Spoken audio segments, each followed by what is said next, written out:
សួស្តីបងប្អូនរបស់គ្នានេះជាកម្មភាពមន់របស់ខ្ញុំនេះមកពីវាដើរនឹងព្រៃអត់តាន់មកអស់ទេខ្ញុំចំទើបាទឲ្យចូល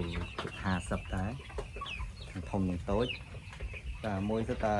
ចិត្តគីឡូហើយ8ខាំមកបាទនេះមន់ត្រង់មន់បាទនៅខាងនោះគឺនេះ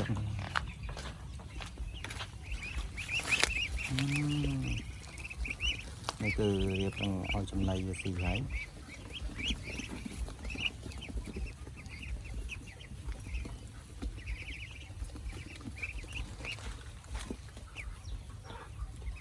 េះគឺទាបាទកប៉ាឃីងបាទគេចាប់ដើមឃ្លានដំណៃយេស្មើនេះបើយើងដាក់ឲ្យវាតាំងពីព្រឹកមកម៉ោង6ជាងហើយរហូតមកដល់ថ្ងៃត្រង់មួយសាទៀតម៉ោង2:10មក10ជាងទៅ2:10បាទមួយថ្ងៃគឺឲ្យស៊ី3ដងបាទគឺយើងត្រឡប់ឲ្យវាស៊ី3ដងនិស័យឆាប់ធំបាទបើយើងឲ្យវាស៊ី2ដងវារៀងធំយឺតជាងនឹងតិចបាទនិស័យការស៊ីរបស់វាអត់គ្រប់គ្រាន់អញ្ចឹងនេះគឺសិតត្រៀមនេះខ្ញុំមិនតន់ដាក់ឲ្យទេនេះគឺចំណីរបស់វាបាទគឺយើងលាយបាទលាយ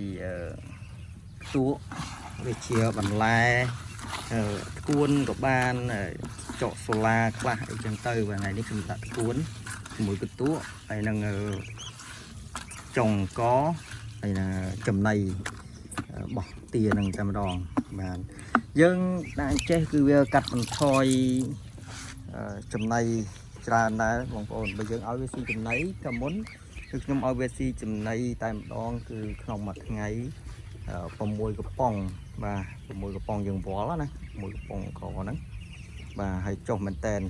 ប៉ុន្តែដល់ទៅពេលវាធំចេះយើងកាត់បន្ថយចំណីរបស់វាខ្លះទៅ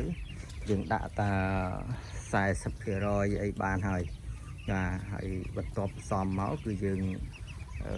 មានចុងកខ្លះមានទួខ្លះហើយនឹង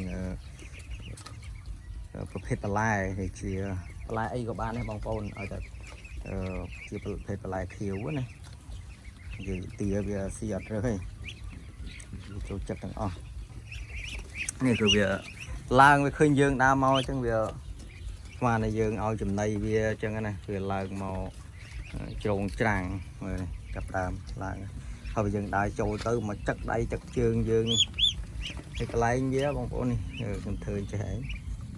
បាទយើងមិនបាច់ចាំពាត់សំណាញ់អីខ្ពស់ទេវាទាវាមិនចេះហើអីតាណាអីទេវាប៉ុណ្ណេះយើងពាត់តាសំណាញ់1ម៉ែត្រចឹងមកកន្លងជុំវិញទ្រុងហើយដាក់ទឹកឲ្យវាលេងកន្លះហើយនោះទឹកផឹកអញ្ចឹងទៅវារត់ទៅរត់មកកន្លងហ្នឹងបាទ